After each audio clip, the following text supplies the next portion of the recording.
Morning, everyone, and welcome to the virtual open house for the 200 South Transit Corridor, Complete Street, and Downtown Transit Hub.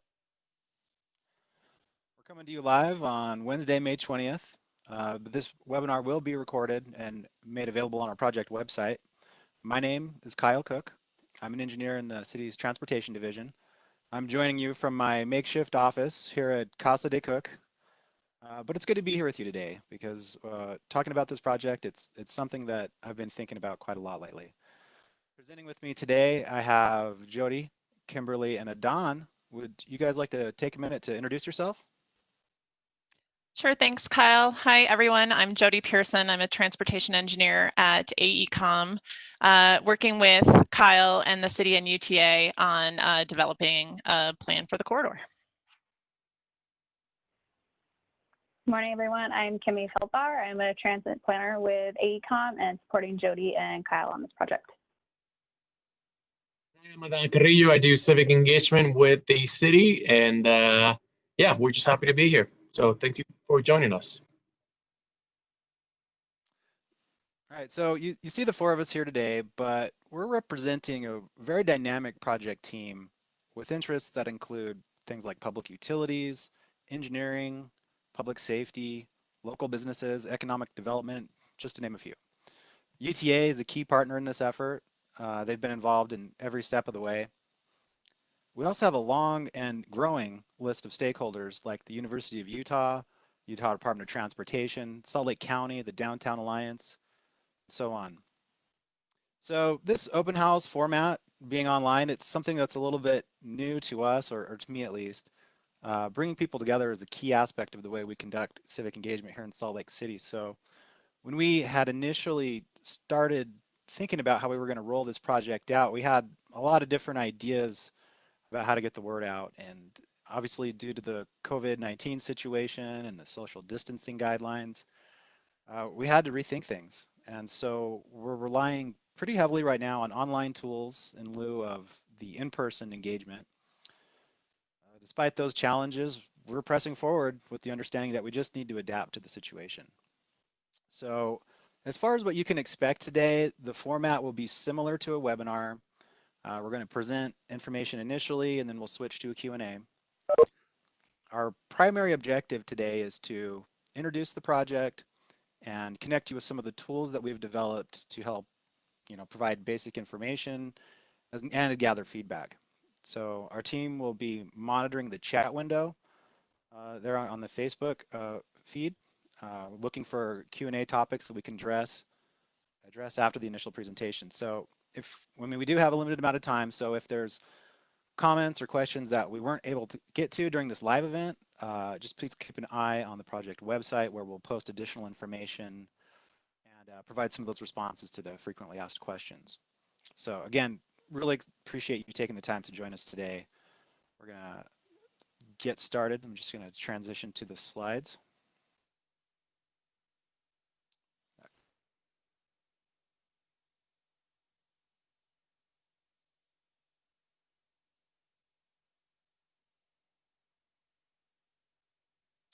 Okay, so you should be seeing my slide deck now.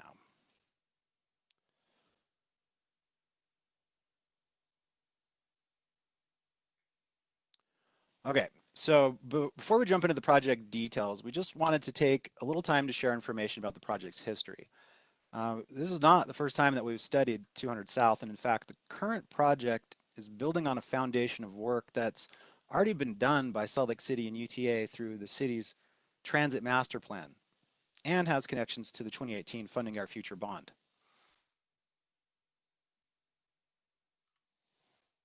So the Transit Master Plan was adopted in 2017, and this was an intensive process that closely evaluated how to make transit work better for people living and working in the city. And fundamentally, we understand that as we grow, it's important to provide travel choices to reduce dependence on the automobile. We know that if done well, there are a lot of positive implications on things like public health, air quality, economic competitiveness, and quality of life. So I can tell you there are a lot of subtle variables that go into it when it comes to thinking about how to provide useful transit service. And it's not just about connecting destinations, but thinking through how late the system runs, how often the transit vehicles arrive, and subtle factors that allow people to trust the system and feel confident they can make spontaneous change of plans because things come up. So the Transit Master Plan recommended modifying the structure of the network to create what's called a frequent transit network. Those of us in the business call it the FTN, but suffice to say, the idea behind the frequent transit network is to create a grid of linear routes spaced about a half mile apart that have service characteristics in terms of, they all have similar service characteristics in terms of frequency and span, how late they run into the night or when they start in the morning. And this creates a really simple and easy system to understand that doesn't even require referencing a schedule. So of the 15 corridors evaluated, the plan recommended analysis and capital improvements on 4 east-west corridors, with the number one recommendation being 200 South between Salt Lake Central Station and the University of Utah. So better transit streets and improved street conditions were identified as 2 of the 4 critical needs through the city's Funding Our Future bond, in addition to housing and safety priorities. So because the pavement on 200 South has reached the end of its useful life, it's in rough shape and it needs attention, and hence its inclusion in the Funding Our Future initiative. So we're taking the first steps to fulfill this voter-approved mandate by rebuilding 200 South, implementing the Transit Master Plan, while also considering the adopted plans and policies resulting from years of public input and discussions like the Complete Streets Ordinance, Climate Action Plan, the Downtown Plan, and so forth. And just to put a fine point on it, there are multiple funding sources in addition to Funding Our Future, which include fourth quarter sales tax revenue, Salt Lake County's Transportation Choice Fund, and other state and federal resources that we continue to explore. So the history of the project is really important because it allows us to hit the ground running. We don't need to spend too much time determining our priorities for the project because we know that the project should align with the priorities of the bond and the master plans. So let's talk about the details. 2 years from now, the city is going to reconstruct 200 South between 400 West and 900 East. And obviously that doesn't cover the distance to the Salt Lake Central Station on 6 West or to the University of Utah. But those are really important destinations within our study area, even though they aren't necessarily in the pavement reconstruction area. So it's a rare opportunity and we want to get it right. We know this corridor is more than just a street. It serves so many homes and jobs and destinations. 200 South in many ways is the focal point of Salt Lake's cultural and economic engine. So here's a fun fact. Did you know that 200 South is the busiest bus transit street in the state? Its key anchors are many, including the University of Utah on the east, Salt Lake Central Station on the west, and dozens of major employers and activity centers. 200 South not only serves Route 2, but many regional routes from virtually every community on the quadrant of the compass. Route 2 service frequency was recently increased as part of the Frequent Transit Network initiative envisioned by the city's Transit Master Plan.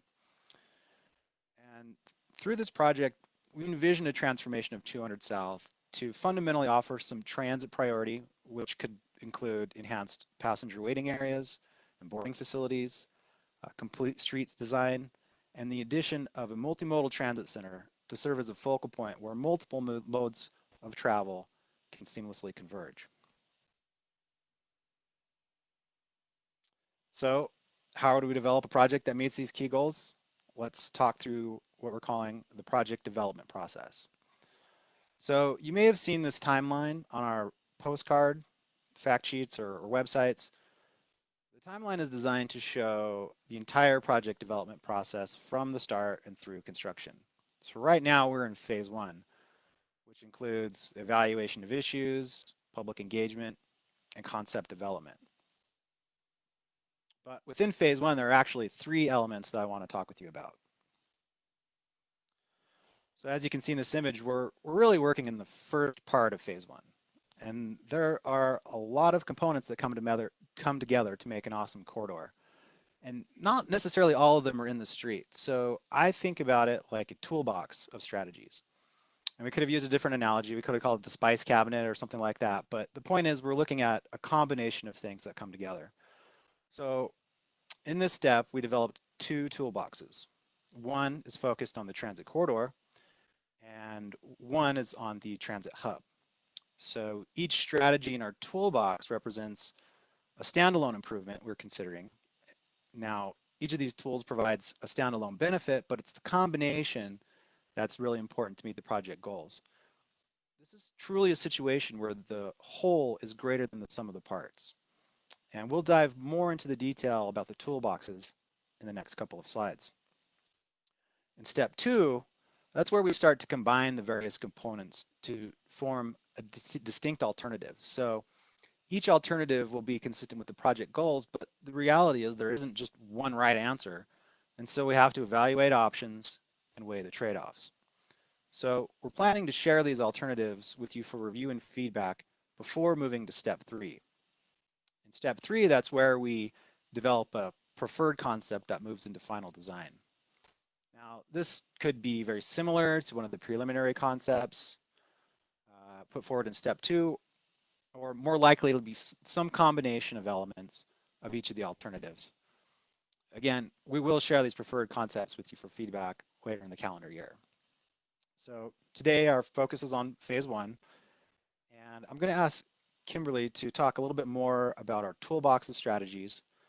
The one thing I just want to point out is that the elements she's going to talk about aren't a comprehensive list, but sort of a sampling of options off a larger menu. Thanks, Kyle.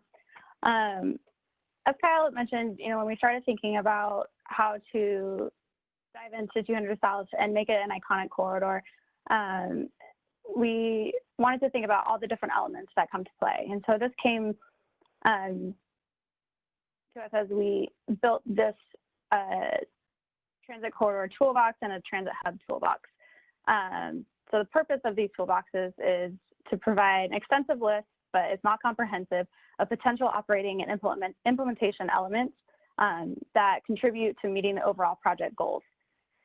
We broke up the toolbox into 2 different sections. So one is for the transit corridor and one is for the transit hub, which will be located somewhere within the transit corridor. And like Kyle said, many of these elements operate independently, but they best meet the project goals when used in combination. And so when you're thinking about different transit corridors throughout the country that are really successful, there's not a one-size-fits-all or a prescriptive way to analyze them and use what they did and make sure that it works. So we built a story map that houses these 2 toolboxes where you can click through and learn about each of the elements. And so if you go to the project website, that'll link you to the story map and then the tabs of the toolboxes. So right now we'll focus on the transit corridor toolbox. And this is just a picture that you see here. If you go to the next slide, Kyle. Yeah. So here is an image of what the toolbox tab looks like for the transit corridor. Transit corridors promote economic development, operating around high quality transit service while fostering at a pedestrian scale, where walking and biking actively complement the public transit service.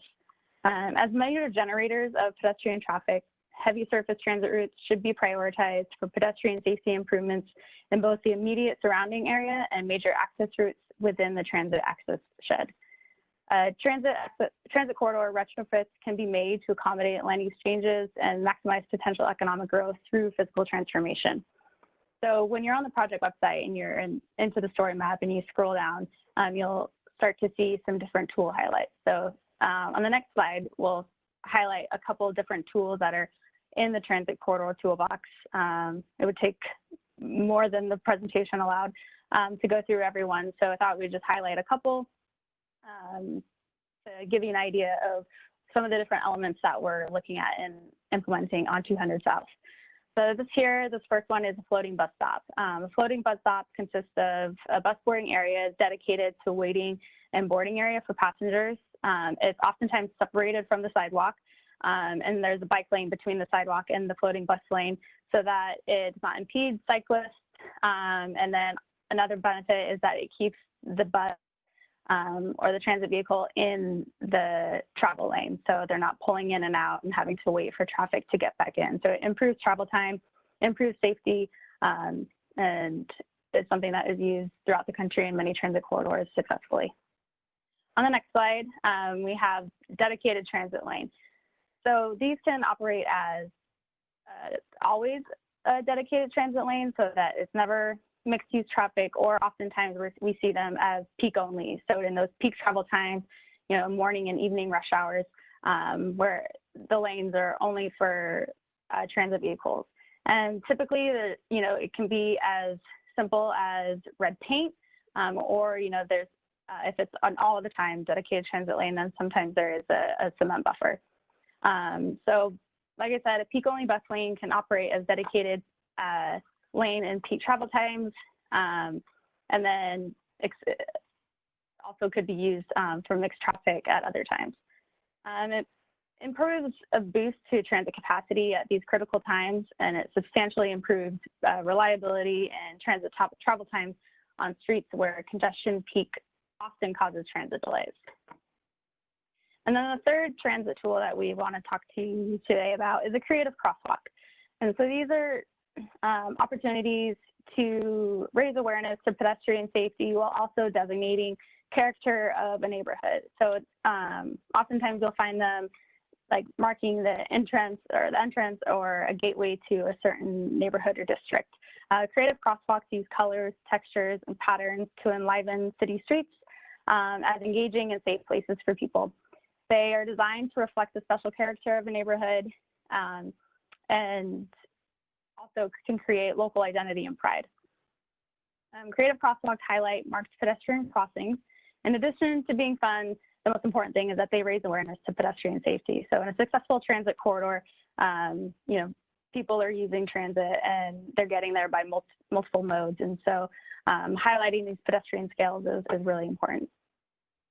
So moving on, the next transit hub, or the next transit toolbox is for the transit hub. So Transit Hub supports the transit corridor by providing a shared space for different types of transportation users and a reason for gathering in a particular area. A transit hub enhances the transit user experience by offering safe, reliable, and convenient access to multimodal options. So economic development and placemaking tend to be natural occurrences of well-planned and implemented transit hubs, providing opportunities for restaurant and retail activity and just a driver of getting people there, and then and offering a place for people to use multiple different modes. So discussing all these tools, again, would take a significant amount of time, so I'm just going to go through a couple of the Transit Hub toolbox. The first one that I want to talk to is the multimodal accessibility.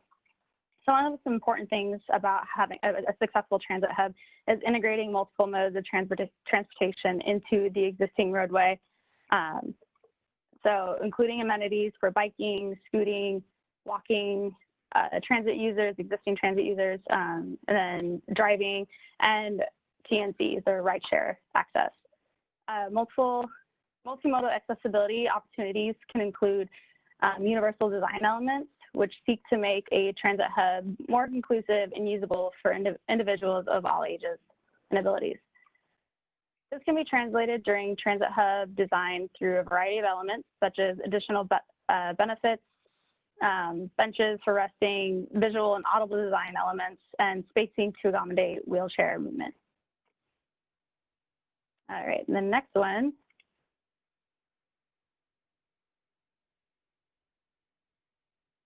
So this next tool is wayfinding.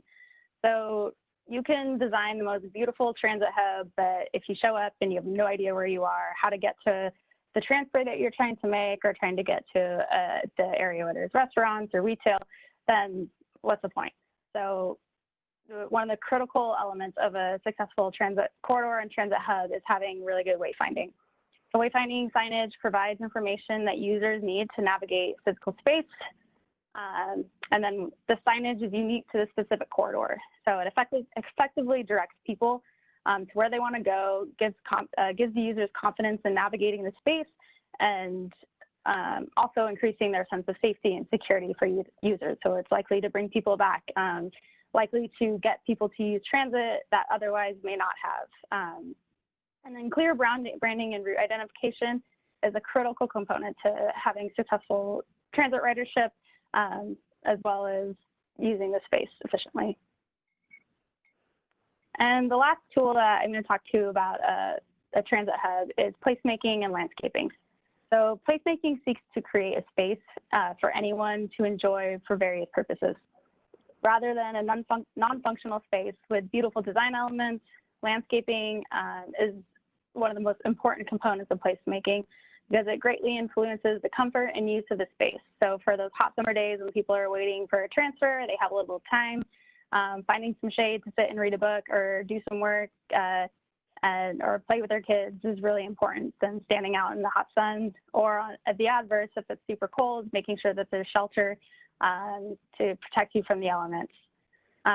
So landscaping through this lens should seek to create comfort, spaces for individuals to pass through, stop, rest, and even attend an event with their friends.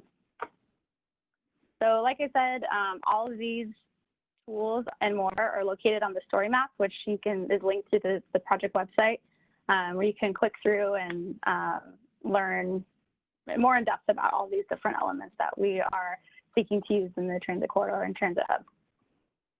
And with that, I will pass it to Jody. Thanks, Kimmy.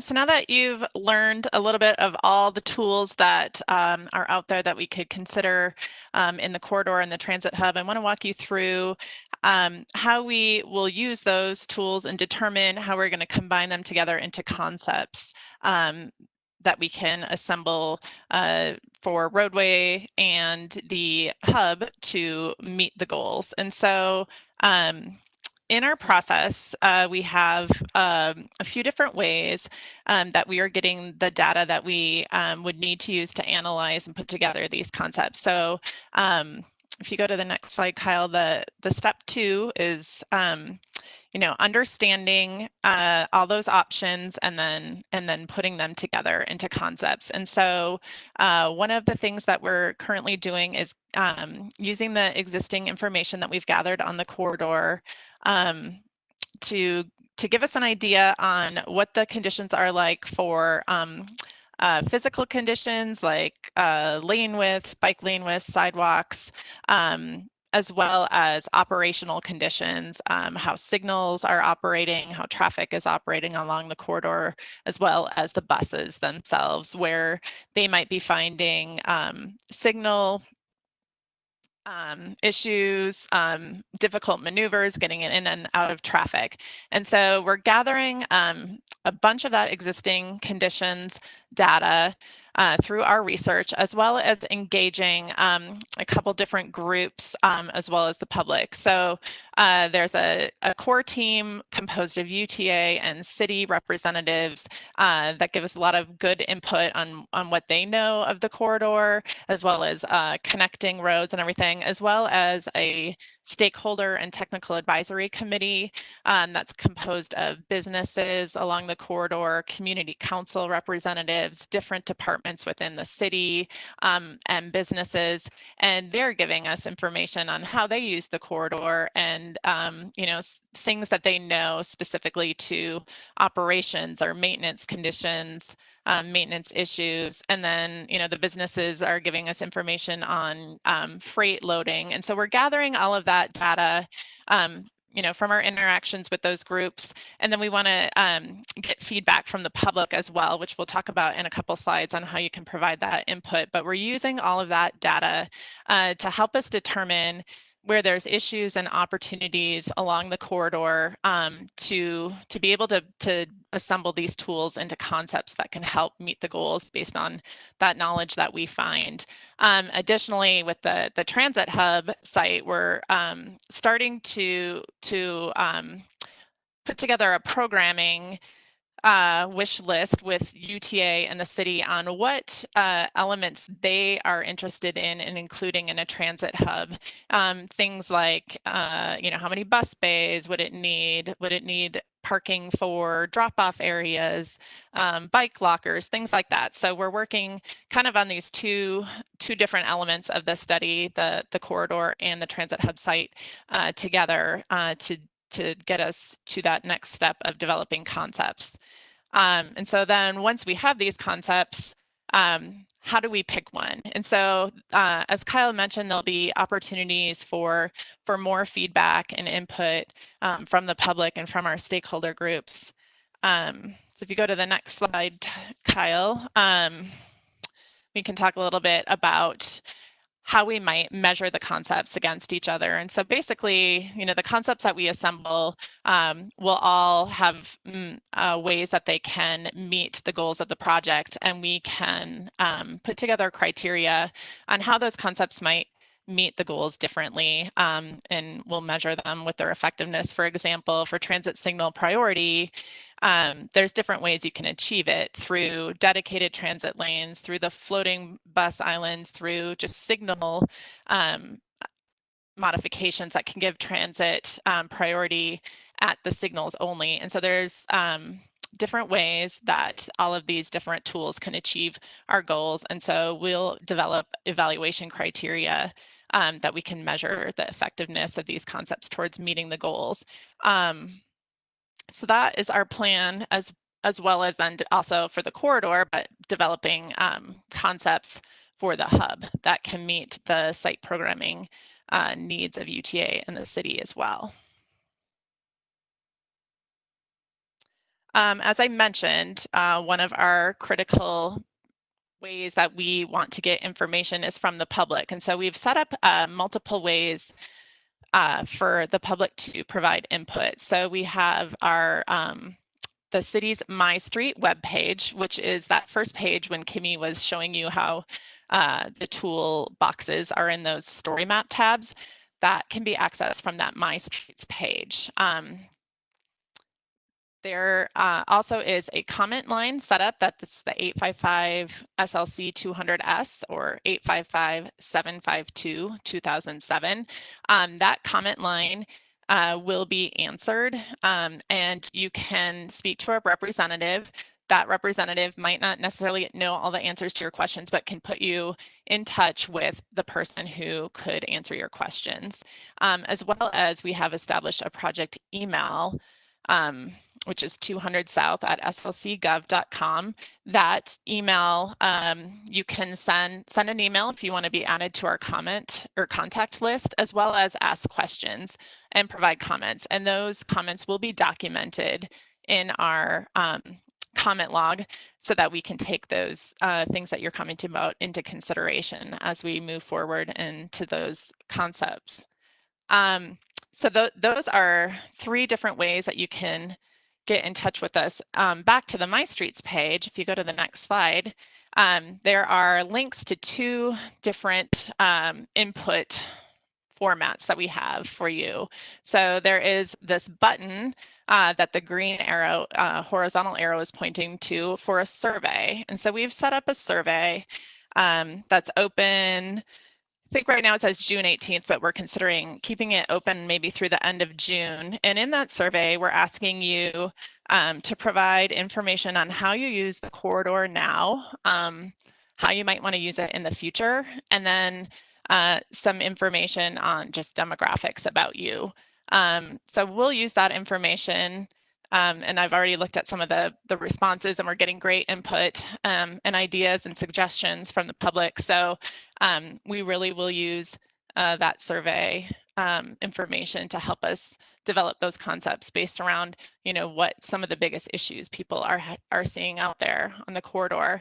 And we also have a comment map that is that tab next to the toolbox tabs on the story map. And in that comment map, you can place an icon in any area that you want and provide us a comment about your issue, concern, or opportunity that you see in that area.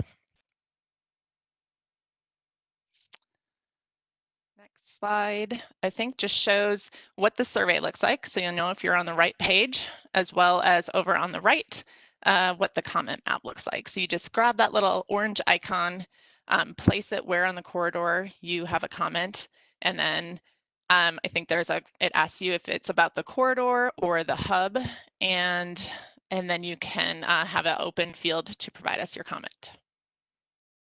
The survey will soon be available in Spanish as well. For our Spanish speakers, we'll make that accommodation for you so it's easier to get that input.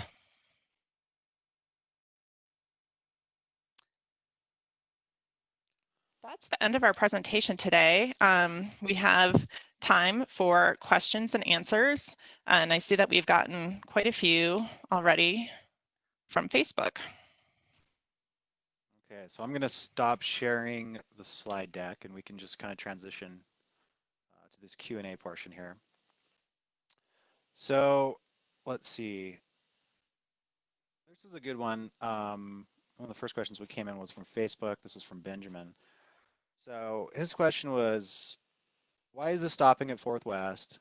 200 South is one of the few routes that takes us West Siders under the freeway, and expanding this project westward would do a lot to unifying the two halves of the city.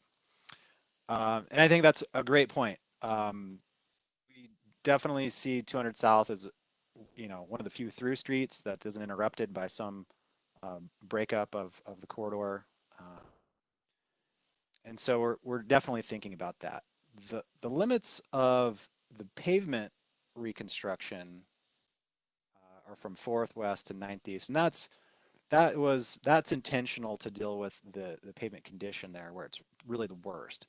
And so it's comments like this that help us also be thinking about, well, we have kind of a reconstruction area, but we also have sort of an area of influence, which is the reason that we're looking beyond the reconstruction limits to the University of Utah and to the Central Station. And so, this is important feedback for us to hear, because I can see clearly your point that going all the way to 9th West and providing that continuous connection makes a lot of sense. We are thinking about the continuity of the corridor, particularly in terms of bike facilities on 200 South. This relates to another question that we got from Jared on Facebook. He said, we'd love to have protected let's see. We do have protected bike lanes on 3rd. Are you going to do something similar? And, I think the way these two questions tie together, and what I want to say is we understand it's an important bike corridor. And we understand that just because there's protected bike lanes on 3rd doesn't mean that it's off the table here on 2nd South.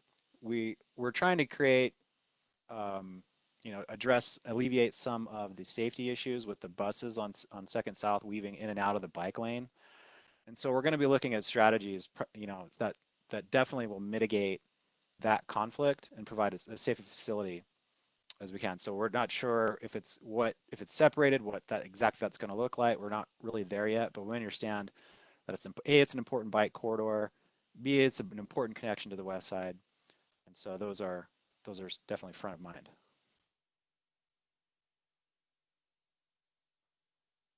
And I don't know if you guys have anything to add to that.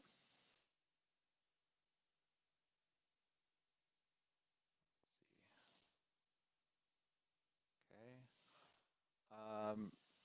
Next question. This is submitted through Facebook from Chris. Will sidewalks be open to access businesses along the project area during reconstruction? Great question. I can completely understand, we're in the middle of, what's potentially going to be a protracted economic recession issue here with the COVID, and we're definitely sensitive to the fact that in 2 years, just as we're hoping to, be back on an uptick and back on our feet, we're going to tear up the road and potentially disrupt businesses along 2nd South. So what I can say is that we're definitely sensitive to that. We've got folks on our team, including Bill Knowles, who spends a lot of time out in the business community. We're working with folks like the Downtown Alliance and then individual business owners along the corridor um, to get their input now, but that coordination will continue through the construction phases to try to minimize the pain there. But there will be inevitably some pain points, and we're just going to do our best to get through it as best we can.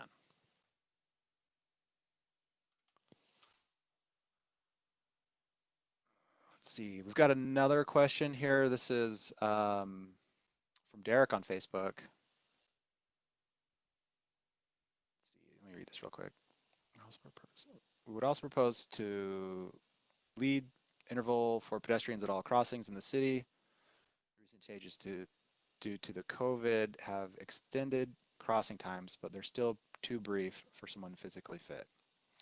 So this question is about a signal timing strategy that allows pedestrians to get the green walking light before vehicles. And so they're able to, it gets them off the curb into the crosswalk before vehicles start moving, and it helps improve visibility and safety of the pedestrians. I absolutely think that's a worthwhile strategy to look into. I mean, that's sort of a operational decision made with signal timing.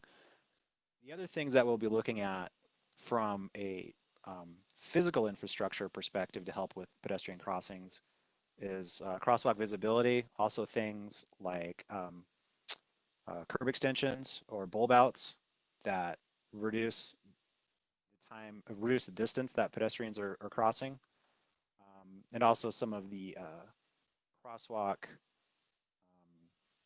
visibility enhancements that Kim talked about.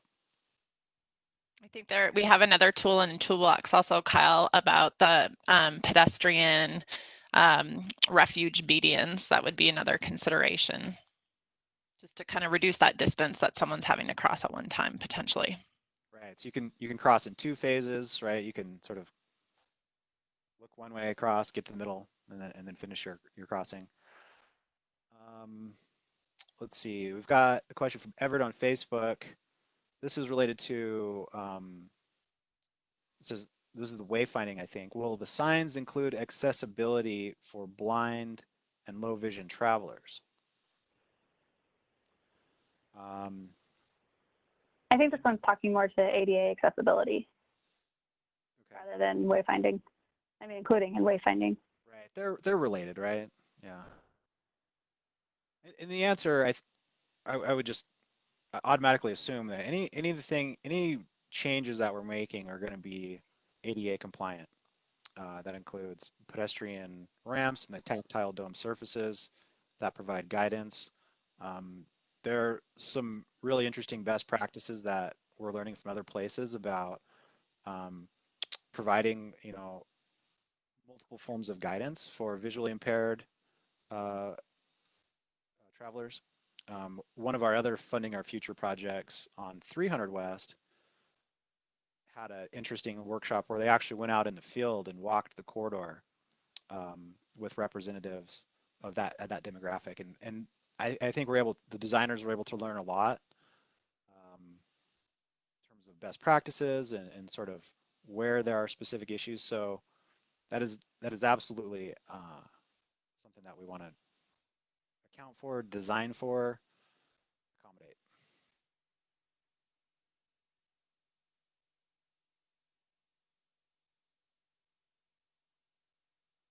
Let's see, I'm just scanning here.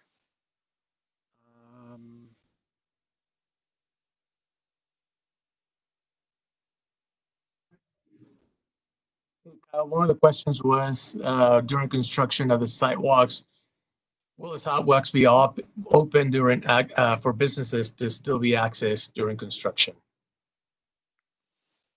Yeah. I mentioned that a little bit about some of the pain points and of maintaining business access during the reconstruction. So that's part of the answer. The more specifically about the sidewalks, I think it's always our priority to make sure there's at least one side of the street open during construction at all times. We don't want to get into a situation where we're forcing people into the street. We also don't want to create very circuitous detours, right? So what exactly the construction phasing is going to look like, and that's still a ways away. I mean, we're not really in the phase where we're making those kind of decisions, but I'm just based on what I've seen with other, reconstruction projects in the city. There's a lot going on right now. Well, we're really trying to avoid any situations where we need to just close sidewalks entirely. And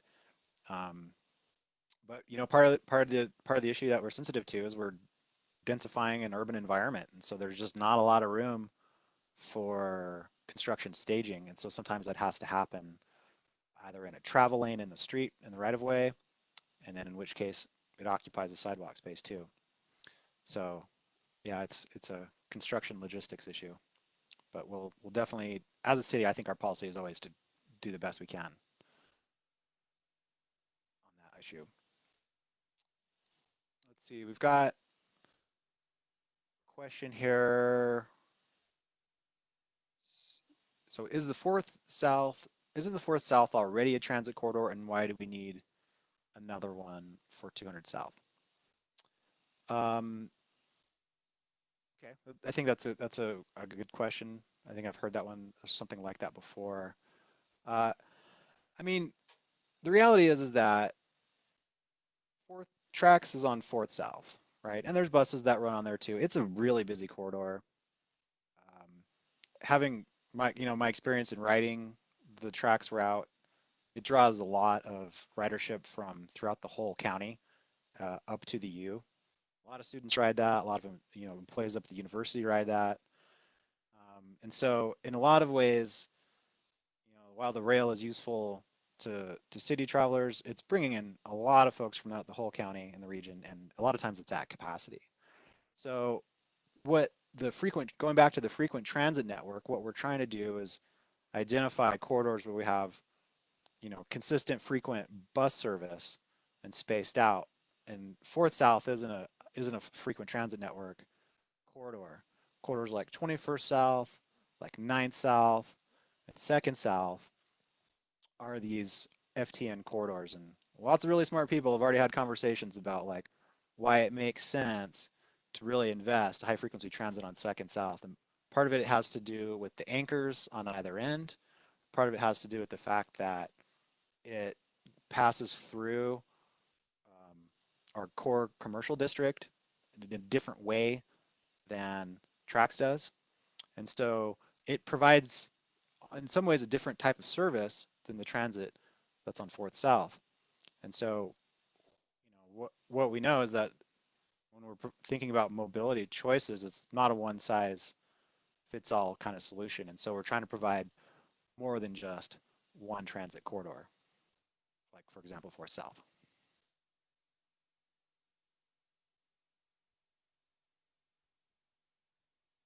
Hey, Kyle and Adon, I see, something that I think you've probably been asked before, but maybe you could just go over is, how the city can afford to create an iconic corridor, and maybe, how, especially with what's happening with COVID-19 and, potential budget cuts that might be necessary with that. One of the things that we're very lucky in regards to how our officials positioned the city just even 2 years ago with the passing of the Funding Our Future initiative and the street reconstruction bond, which the bond is the actual section of that initiative that will help us pay for this project. And so back in 2018, when voters approved this bond, they basically positioned us through their request. These are people's priorities. Through their request, they positioned the city for us to be able to deliver these projects over the next 5 to 6 years. So in a way, our work is cut out already. It's cut out for us. We're now starting to deliver on that promise. And this is one of those first projects that will help us. Most of our streets, as you see, some of these major corridors will be iconic in nature: 300 West, 900 South, 200 South, because we're not building them and putting them back the same way they are these days. We're going to take a look at everything we can possibly implement on these roadways to make them multimodal so that more people can use them. It's easier for them to ride transit. It's more comfortable to ride a bike. We'll be looking at everything, and this is why we're doing this. This is why we're gathering feedback. And like Kyle mentioned earlier, we are looking we're looking at our long-range transportation plans. We're looking at UTA's plans. We're also partnering very closely with the county, Salt County, the Regional Development Department. They also have a very keen interest in this project because of the regional significance that it's got in terms of moving people east-west. So.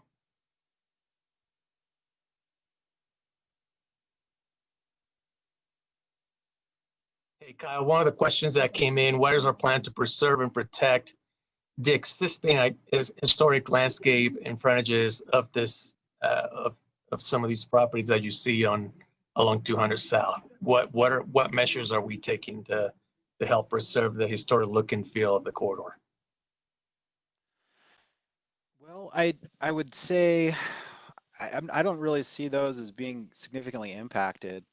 Um, the reconstruction limits are end at 9th East, and so that the landscaped median there, um, we don't really have any.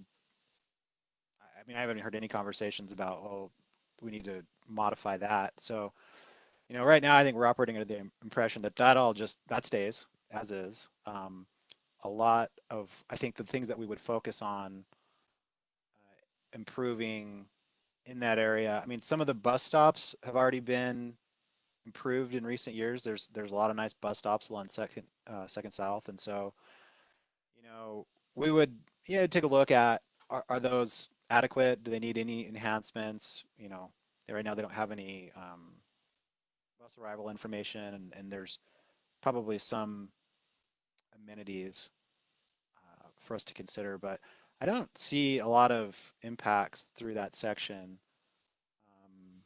or any really substantial changes. One thing that I will mention is the University of Utah is in the middle of a study looking at mobility hubs on their campus. And one of the locations that has sort of risen to the top as far as priority is a location it's on Second South between 13th East and University Avenue. So there's kind of a large section of pavement there right next to the Pie Pizza, and that's one area where on the eastern portion of the corridor where we might actually see some changes to have kind of a terminal location for regional routes, potentially for the Route 2. But suffice to say, these mobility hubs give us a lot of flexibility in terms of bus routing and service logistics and passenger amenities. So that's probably the more what I'd say is the most dramatic change on Second East, east of 9th East. I just want to make add a little bit to that question number 9 that came in on Facebook in terms of the historic landscape of the corridor. We'll certainly be working with our historic preservation board to ensure that what we're implementing goes in line with what they want to help us preserve within the city. It is very important for us to also keep that look and feel of the corridor. Lots of historic buildings, and just we certainly want to do what's best for the street, and we'll certainly be working with them very closely. For question number 10, how does this proposed 200 South Transit Corridor differ from the city's redesign plans for 100 South? The one thing to mention is that all of our street projects that we're now, these major streets that we're reconstructing, we're following our complete streets ordinance. We're following our climate action plan for air quality, and one of the strategies in that plan is the implementation of active transportation within our projects. And so we're also following that. And we're following our transportation master plan, which is also, it's also going to be updated this year. And so we'll be working with that team to make sure that what we do for 100 South and 200 South goes in line with those plans. And so we are following our footprint, right? We have these plans, and all we need is you guys' feedback and comments to help us build the best possible projects within the resources that we've been given.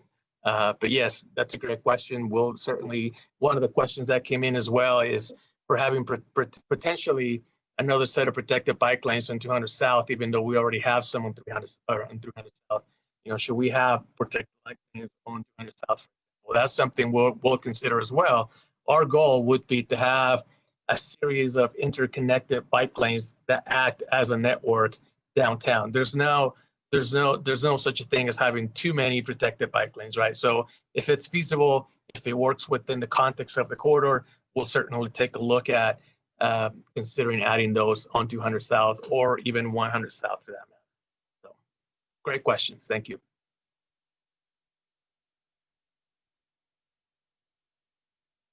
And I would just add to that, Adon, there are multiple ways of implementing protected bike lanes. So if, you know, like you said, we'll look at any of those options.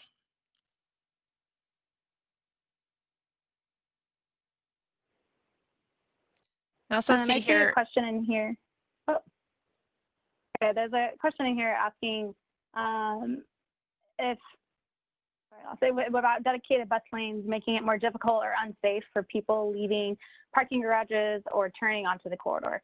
And implementing these types of elements, there's multiple versions that you could do. So, I mean, you can do it with just paint, so there is no cement curb that would inhibit a vehicle movement over it coming out of a driveway. But those are also just trade-offs that we'll have to think about. So looking at all of the different impacts along the corridor where that transit lane would be implemented and understanding what kind of movements would be inhibited and taking that into consideration, seeing if they have other options of getting out of that driveway, or, you know, if it is just red paint, then, you know, they would just drive over the lane into the street and, you know, use a typical safety that you would coming into oncoming traffic. But it doesn't necessarily make it more safe or less safe. It's just a different element that will be mostly about behavior change for drivers and transit users and pedestrians. Thanks, Kimmy. I also see a question here that came from Derek on Facebook asking, would this improve mid-block crossings as well? The crossing at Edison Street is dangerous as well as between 2nd and 3rd East. Yes, definitely. When I mentioned some of the existing conditions that we're gathering, mid-block crossings is definitely one of them, you know, looking at the length that someone would need to cross. And, you know, I think that will be something that will be looked at in those concepts. Is where we could potentially make improvements at some of the mid-block crossings.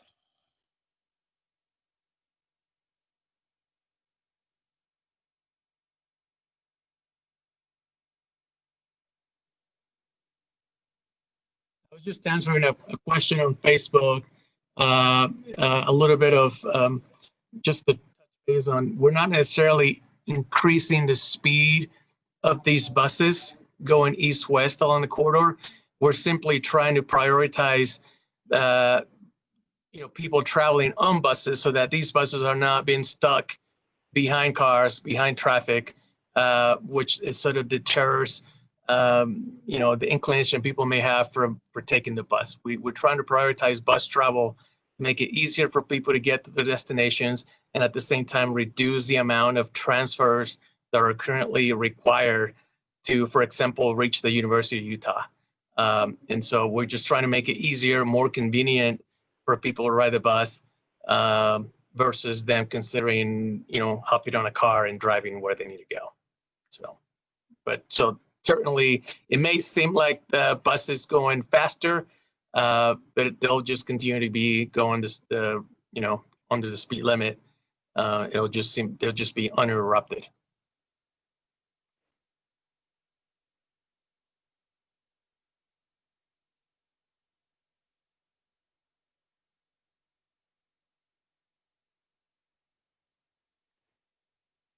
Well, we wait for maybe a few more questions to come in. I know we're getting close to the top of the hour here.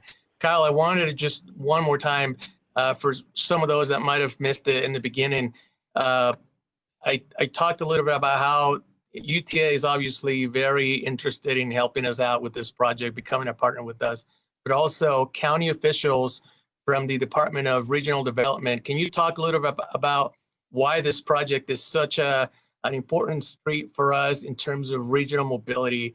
Why does it have that such a major regional significance versus, say, 400 South, which already has tracks and acts as a connector for vehicles? Can you talk a little bit more about the regional significance that 200 South has here in the heart of our valley? Yeah, a couple of things in there. Salt Lake County Office of Regional Development's a big partner in this. They're providing a lot of the funding for this initial phase, this kind of study phase, what we've called basically phase one in our presentation here today. And I think that was an award with just by an acknowledgement that, yeah, having a high quality regional transit system makes sense for everybody. Going back to some of the things the Wasatch Front Regional Council has talked about in terms of quality growth and smart growth strategies. What's good transit in Salt Lake is good for everybody in the region. And it goes both ways, vice versa, right? So the transit master plan is kind of the framework for that. And Second South is the catalyst. So, we kind of know where we want to go. And this is one of the first steps in getting there.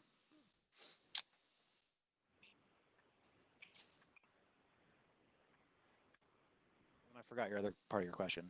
What was it? Just the regional significance of the corridor 200 South, say, versus South Temple or versus 400 South, which are already, they're already carrying tracks and basically, I want to say 3 lanes in each direction. So why 200 South versus some of these other ones? Yeah, I think proximity to or connectivity to the University of Utah and the intermodal hubs are big ones. And the fact that, it's in the section we're looking at for reconstruction, it's a 5-lane suburban corridor. So there's few streets that have as much opportunity for good urban design and transformation as this one. Now, not everything that makes we use the term iconic in here in a couple different places, and not everything about what makes a road special or iconic has to do with what's in the street. A lot of times it has to do with adjacent land uses, buildings, activity centers, and Second South it's got all of those. It's got it going on as far as destinations, and so I think that's one of the reasons why Second South really comes to the top of the list here.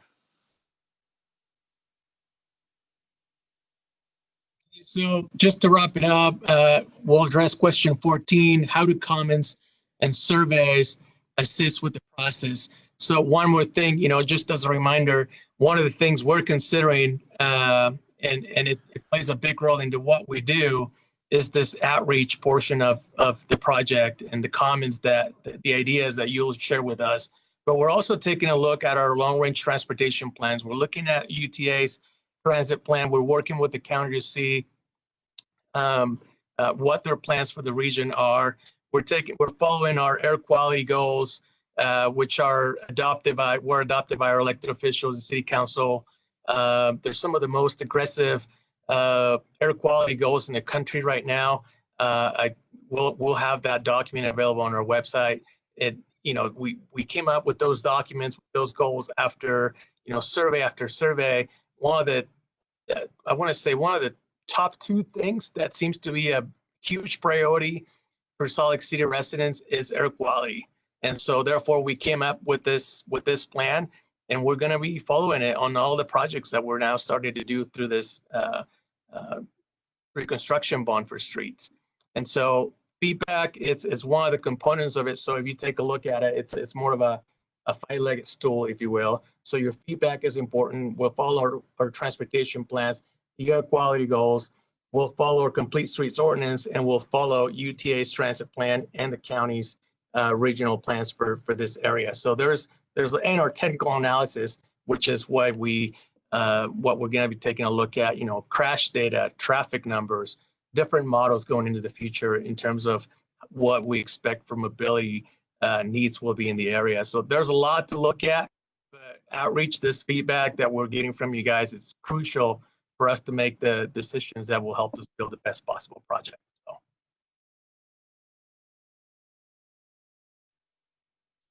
And just the last question, I guess, what's next?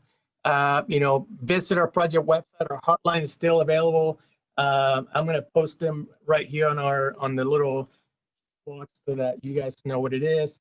Well, that's let's see. Yeah, there you go. So the hotline is available 24/7. We have live people answering that hotline. If for whatever reason they don't answer it at the time, leave them your phone number and they will call you back within 24 hours. You can also email us at any time.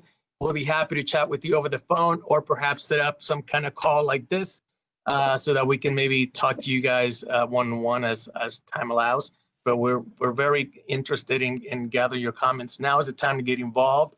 And I encourage you to share this information with everyone you know, because we definitely need your support and we need you to be involved now that we're doing this. In 2022, when construction starts, it'll be a little too late to try to provide feedback on things. So now we have about a year and a half to really nail this down because once that design is final, that's what we're going to announce for contractors to build. And so now is a good time it's the perfect time to get involved. So thank you.